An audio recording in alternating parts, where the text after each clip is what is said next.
Hi, this is Kat Sturtz from rockingyourpath.com with another episode of Fast Action Fridays. And today, my special guest is Jeanette Ortega. Jeanette, where are you calling in from today? I'm in Rio Rancho, New Mexico, right outside of Albuquerque. It's beautiful here in Michigan, but I bet you it's warmer there right now. It's getting cold. It's starting to get cold. It's about 46 degrees right now. Oh, well, that's so the sun is out, but it's cold. See, that's kind of like still kind of warm for us. Anyway, Jeanette is founder of Ultimate Virtual Assistants, founder and CEO. I knew that. And we're going to be talking today about delegating and how you can earn more time off by delegating. And that's hard for some of us solopreneurs, and it's hard for other people in business too, especially if we feel really skilled in some things or we're a bit of control freaks and we want things done a certain way. Letting go of certain things is hard. Right. But it's necessary if we're going to grow our businesses, because when you're doing things that other people can do at less cost, that leads you to do the things that only you can do or that you can do better than anybody, right? Right. All right. Exactly. All right, Jeanette, tell us a little bit about yourself and your background. Well, I'm in my 8th year of being in business. I created the business back 8 years ago when the virtual assistant industry was fairly new. It wasn't really well known or anything. And I had just recently gotten married, and I knew that we wanted to start a family and I wanted to stay home. I wanted to be a mom and stay home. I wanted the best of both worlds. I had the entrepreneurial spirit since I was probably in the 3rd grade. I always wanted to, but as I went into college and stuff, I struggled with what I wanted to do, what my purpose was. So eventually I came into the virtual assistance industry. And now in my 8th year, I have grown from just doing admin tasks and doing anything and everything and taking any kind of client and any kind of task to doing techie-oriented techie tasks. I love technology. And then I'm a techie girl. I like that. And sometimes handing that off when I really know I need to hand that off is hard for me. Right. Yeah, it is hard. And so then I just, there was only one me. So I went in and created a multiple VA firm. So I got a team backing me, and I get to do client work. I get to create courses and content and help entrepreneurs relieve their stress, their overwhelm, and just help them remember why they started their business in the first place. Yeah. Because, I'm sure a lot of people, it's all, I'm going to be my own boss, woohoo! And then they get into the day-to-day and they're like, I'm drowning. I can't do this all. I have no time for my family. Right. And it's really easy to fall into only taking care of those admin tasks or getting caught up in some of the marketing but not looking at what bringing in the revenue and doing more of that. So you can be busy all day long and really not productive in your business. Right, exactly. And I tell people all the time, okay, I have people who are stubborn and they're like, but I love creating sales pages. I love picking the images and putting it in and that. And then it's like, well, how long did it take you? It took me about 2.5 hours. What's your hourly rate? Some of these coaches, 100, 200, 300, sky's the limit what some coaches and speakers are charging. Okay, so you just lost $300. Right. So it's just like, no, you need to be earning that $300 instead of doing that, because even though you enjoy it, if it's still taking you 2.5 hours, you're not being that productive. Somebody else can take care of it, and good enough is good enough. It doesn't need to be exactly perfect, and that is hard as an entrepreneur to let go of, because a lot of times this is our baby. Yeah. Your business is your baby, so giving up some of that control is hard, and I get it. Believe me, I get it. Even when I started my team, I had a hard time delegating. I'm like, oh, by the time I explain it to her, I'll be done with it. And that's another reason why having SOPs, which the standard operating procedures in place, comes into play, because they can do it how you want it. You know, you write it down. I call it dumb it down. Dumb it down. Number 1, go to this site. Number 2, let them know what kind of pictures. That's so important. I'm doing that for one of my restaurant hospitality clients right now. But right from the start, it's like, I'm helping you get to where you need to be, and then I'm stepping back. So you're going to have to hire somebody to replace me, or this is stuff you can do for yourself, but you need some systems, you need some standard operating procedures to get there. Just reminding our viewers that we are recording live, and for some reason here in Michigan, my video keeps going in and out and everything shut down. So, but that's the joys of it. We're not going to miss anything here. So, all right. I know you've got some fast action tips. So what do we look at first? First is know your goals. What are you in business? What are your goals for your business? What do you want to accomplish? Whether you want to do it for 6 months or a year, make sure it's at least 6 months to a year. Make sure you know what you want to accomplish. What do you want to do? If it's an income goal, how many coaching clients you want to have, how much revenue you want to have, whatever that is, you need to be clear on what you're working towards. If you don't know what you're working towards, you're kind of just aimlessly, oh, this looks good, let's try this, let's try that. And you fall into the shiny object syndrome. Oh, that looks like a good program, I should try that. Oh, that's a new coach, I should try to implement that. You need to know what you are working towards before you are working towards it, because if not, you don't know. You know what I mean? I do, and you know what? I think a lot of people miss that step when, one, they're either overwhelmed, or they start getting there and they start thinking, okay, I really want to delegate some of this. If you don't know what you're going to focus on, that's a big tripwire in not being able to figure out what you can delegate, right? Yes, exactly. So that's why I say, number 1, you need to know. You need to figure it out. Sit down and really think, what do you want to do and what do you want to accomplish? You may want to even do, in your personal life, I want to spend more time with my kids and work less, saving 1 hour a day. And that adds up at the end of the year, 1 hour a day. My grandmother used to tell me, you can do anything you want, you just can't do it all at the same time. Exactly. That is exactly, because you're just going to be overwhelmed and following multiple people, multiple gurus, multiple experts. And it's like, oh my gosh, I'm so overwhelmed. They say to do this. This other one says to do this. And I want to do it all.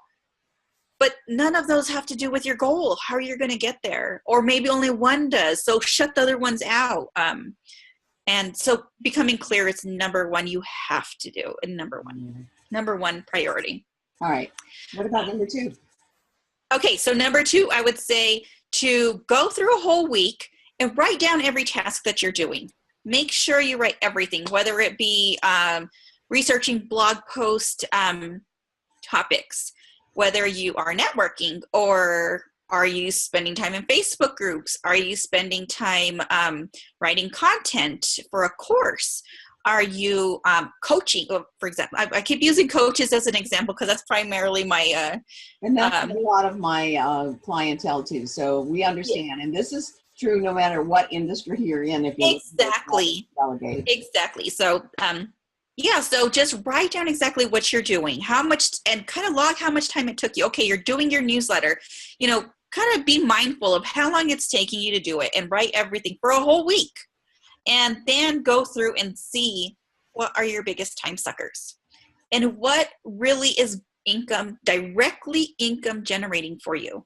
So for a coach, it's coaching your clients, whether it be one-on-one, group coaching, or creating that course. You're creating your content for your course. If you're doing a membership site and you're going to have a course or anything like that, that specifically needs to come from you because you are teaching your knowledge. Yeah. Okay. The newsletter, the only thing you really need to be doing is maybe writing the article.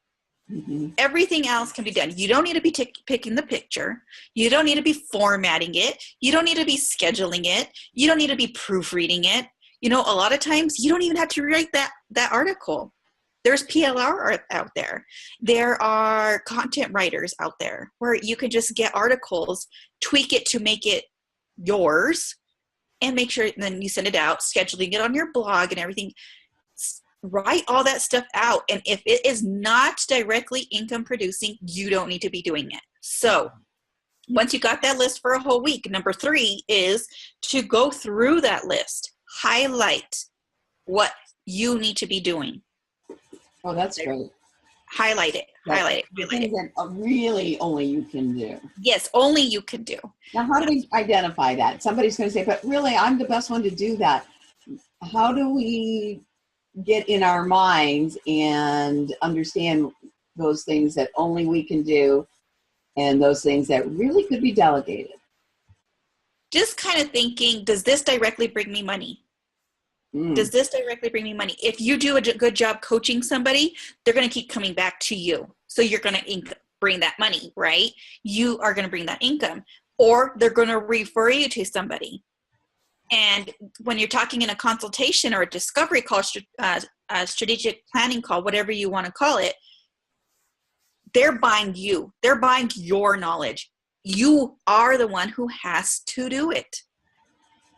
You know, even though we think we're the best ones to write our newsletter and do everything in the newsletter, we have to be, we have to be real with ourselves and say, is this specifically bringing me income? No, not really. It's bringing it to us indirectly, not directly, because we're nurturing our audience, but it's not directly. So you have to keep thinking, okay, directly, is this bringing me direct money?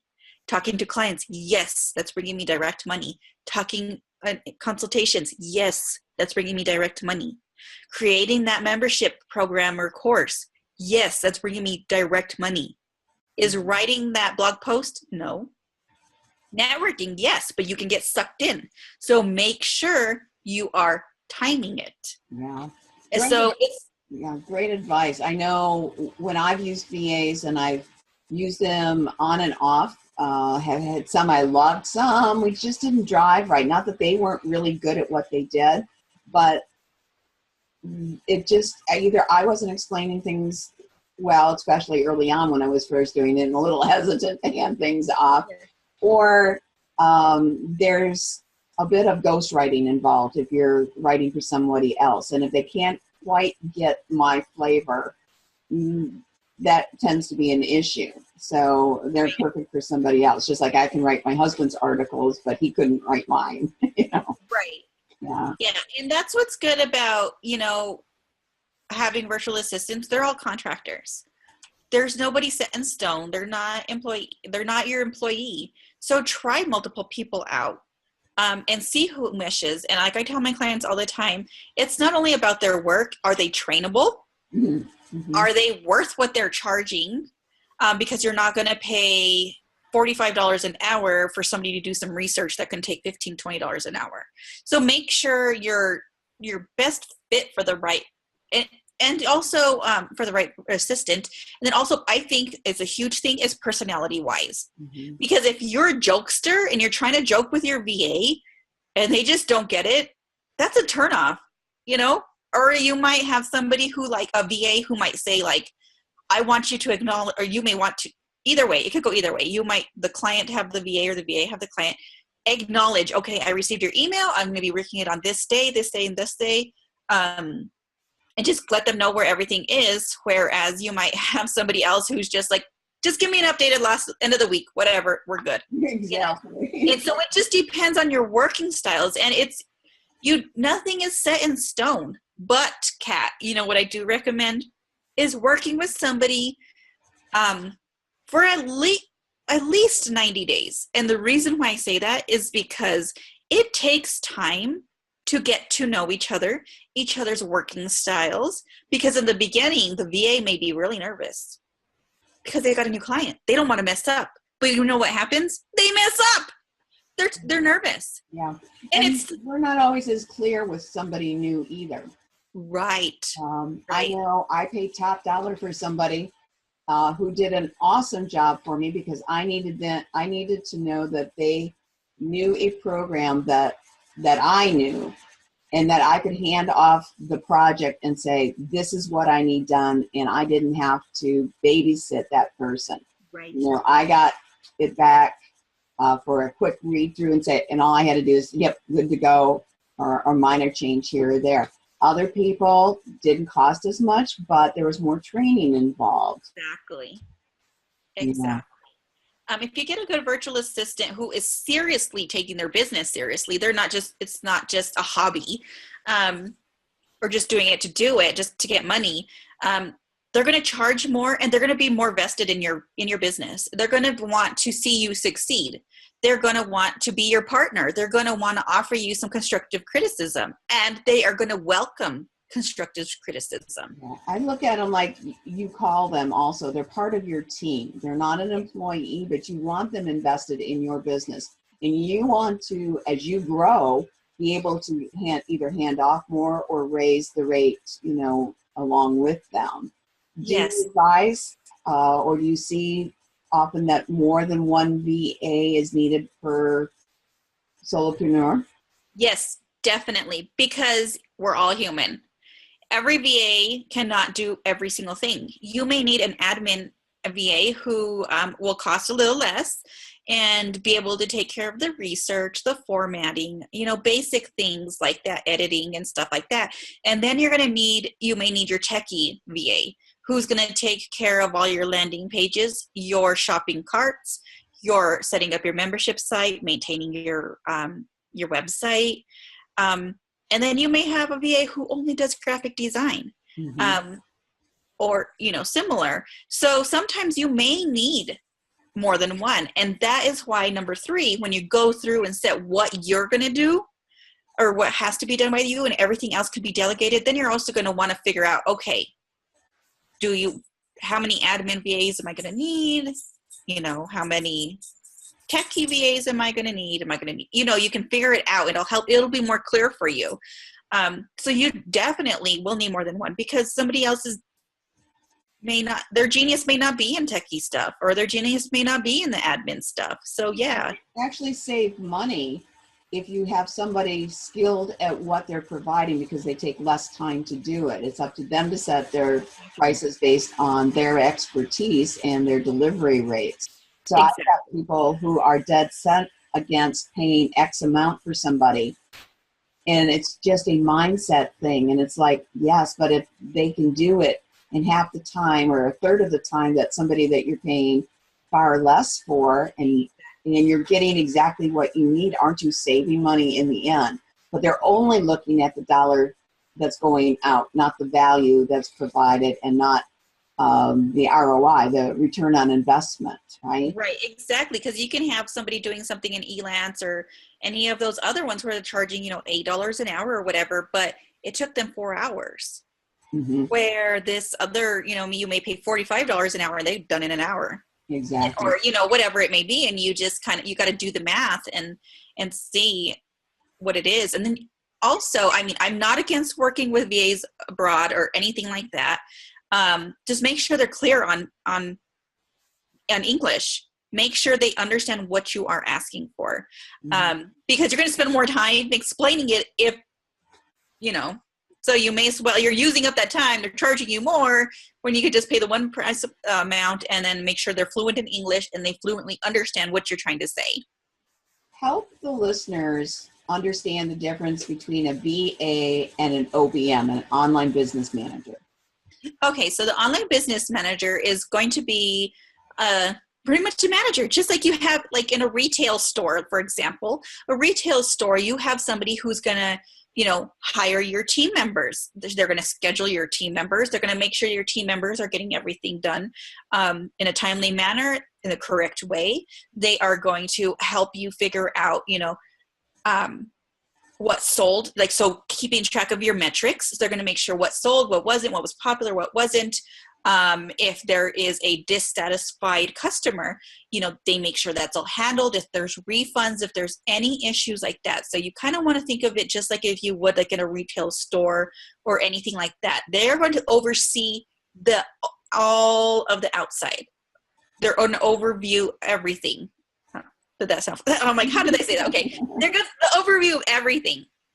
They are not the doers. They are not the implementers. That's why you get a virtual assistant. The virtual assistant is going to implement and actually do the work that the OBM, the online business manager, and the owner come up with. They're going to come up with the plan. They're going to come up with the tasks. And then the doers and the implementers are those virtual assistants. I've never heard it explained that way, but that makes so much sense because that's exactly what they're doing. One of my clients right now, I am a consultant, but my title when I'm on location is an assistant GM because those are the functions I'm fulfilling. So in essence, I am the OBM for that that hospitality business, though it's not virtual. I'm physically there, but I'm not serving tables on a regular basis. I'm not at the bar making the drinks. I may step in an emergency and bust a table or seat someone or, pull a bottle of beer for somebody or whatever. But in the grand scheme of things, I'm the one overviewing and setting up the systems and making sure the systems are working. Exactly. That is exactly what an OBM is, except online. Exactly. And the way the internet is today, that's part of how this came about with people starting to work from home. Some of my early consulting jobs probably would be called VA work now, right? But we didn't have that then. We didn't even have email then. So, and I know I've worked with VAs in Greece and the Philippines and several in the United States. So, do you have a fourth tip for us, or do you want another question? I could keep going on these tips, but I don't want to overwhelm people. My question. If I'm somebody looking for my very first VA, besides these 3 tips that you've given us so far, what am I looking at in terms of how I gauge what I may want to pay and what may be the easiest tasks to start with to get your feet wet working with a VA? Well, kind of trying to figure out how many hours you're going to need and so forth. It's going to go off of that list that you did because you're going to write more or less how much time you spent on it. So you have a general idea of how many hours you may need for somebody to do it. Of course, you're going to take around time because you look at 50 pictures for the one newsletter. So you want to make sure you don't do that. So I guess if that took you 2.5 hours, you can say, oh, okay, well, let's say that took me around, it should take around 2 hours, and just kind of do that through all the lists. And then that's going to give you a ballpark of how many hours you're going to need a month from a virtual assistant. And pay rate, you're going to want to make sure, look at their website, check their reference, check their testimonials, read through them and everything. And just know that especially if it's technical, you're going to pay a little bit more. A lot of the techie tasks are going to cost a little more because they're a little more intense. So make sure what your budget is first too. That would probably be another step you want to do before you even contact anybody. And I went out and I said, this is what I'm looking for. And then I literally interviewed just as if I was doing in person when we did interviews. I did like my top 5 of the 15 that applied, right, who were recommended to me. And we went from there. It's like, okay. And then I kept that information. So this one's really good with this, not so much with this. Yes. And then match it to what project I needed done ASAP. Exactly. Yeah. Yeah, that is a good way. That is exactly a good way. And knowing your budget, how much is in your budget, because you don't want to waste your time or somebody else's time. If that person's going to be charging 40, 50, 60, whatever dollars an hour, and you can only afford a $25 an hour, right. So you may want to start with those tasks first and have, whether it just be the general admin and pay somebody $25 an hour and have them take that off. So then you're making more money, right? Because now you open up more time. So you can go and see more clients, make more money, and then you can be able to, you can afford the more expensive, techie one or so forth. So you don't have to go all in right away. You can start off with one, doing a few tasks that are on your list until you can, gain that, experience working together and everything like that. And opening up time for you to do more income generating. So it's kind of like, it goes on and on. It's all connected. And I'm glad you said that. Sorry, I got a little tickle. I'm going to let you explain the 3 freebie things you offer people to get, get a download for. Okay. So I am sharing 3 freebies for you to grab, take, do it as you will. One of them is going to be a delegation worksheet. So it's going to help you work through and figure out what to delegate and how to go through that. Another one is kind of knowing there's I think it's 100 plus ways an OBM, which is an online business manager, can help you. So there's 100 ways in there. And then my 3rd freebie is it's a telesummit checklist. Telesummits are one of one of our specialties that we do here at UVA is helping people build their email list using telesummits. And telesummits can be very overwhelming. So I go through there and just I have kind of a checklist of what you need to do and look at so that you don't go into it blindly, and so that you can know that you need a team behind you to pull it off who's experienced in everything that's in that checklist. Oh, I've got several business friends that took on that task. A couple of them tried to do everything themselves. It ended up costing them big time. They had very little results, and a couple that bit the bullet and spent between $2,500 and $5,000 for the help, but made gobs of money off of it by actually delivering what they said they were going to deliver. And if that's our actual goal, is to be of service to other people, that's where you want to be. Exactly. There's so many benefits of holding a telesummit, hosting a telesummit, but I do not recommend doing it yourself. Don't go into it blindly. If you'll be overstressed, overwhelmed, you will never want to do it again. So don't do it again. Well, we're going to have you back to talk about just about that for people who may be considering that avenue. I know I've been involved as a participant, as a speaker for several of them, and some were just a joy to be a part of because everything was so seamless because of the wonderful team the organizer had behind them, and some not so much. Right, exactly. They tried to do everything themselves and just got overwhelmed, and it was a learning experience for everyone, including me. But if you're... And one way to do the, I know I mentioned about opening up time for you. Well, by building your email list, you've got people in your email list that are interested in you. So it's going to be easier for you to make sales once you grow on that list and create that trust factor. So ultimately, if you're selling a course, a program, a group program, anything like that, and you are really utilizing that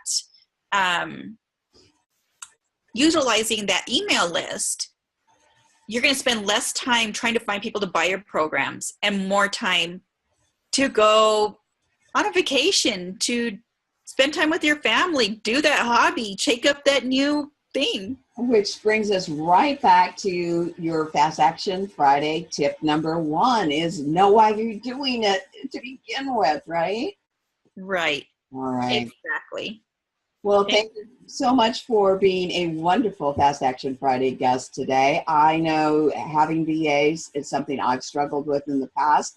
Once I got the hang of it, I'm more than willing to hand things off, and some months I hand off more than other months, and every time I do, I end up making more than I spend. So those who are afraid that they only see costs going out, you have to know your why, what you're doing. Just like you said, Jeanette, that's just so important. And then identifying what you really don't need to do, and then finding those people that you can trust to do it. And it does take a bit of trial and error, just like any other job and any other hiring process. So don't let one bad apple or one experience that went south, color the whole process for you. Exactly. Don't let one experience scare you, and don't let one conversation with somebody scare you. Or when you hire somebody, if there's one error, don't freak out and say, oh my gosh, I hired the wrong person, I need to let them go. And that's why I recommend the at least 90 days to try each other out, because there's going to be a learning curve. Yeah. And nobody's perfect, and everybody's nervous in the beginning. Right. And a good VA needs a good person to help them understand what you want from them. Yes. Which is often difficult. All right. So if somebody just wanted to get in touch with you and find out more about just the business services you and your company offer, what would they do? You would connect with me on www.ultimatevirtualassistance.com. You can see a list of all our services on there, and you can contact me through there and schedule a time with me, email me, whatever it may be. I've got some great blog posts on there for you to read. And also on Facebook, you can visit my business page at Ultimate Virtual Assistants LLC, or Instagram at Ultimate Virtual Assistant. Ultimate VA Team. There we go. What was it? Ultimate VA Team on Instagram, where I share lots of tips and tricks. Oh, I'm going to have to look that one up. I didn't know about that one. Well, thanks again for being a wonderful guest today. This is Kat Sturtz from rockingyourpath.com, closing another episode of Fast Action Fridays. We'll see you next week. And in the meantime, remember to keep rocking your unique path to success. Thank you.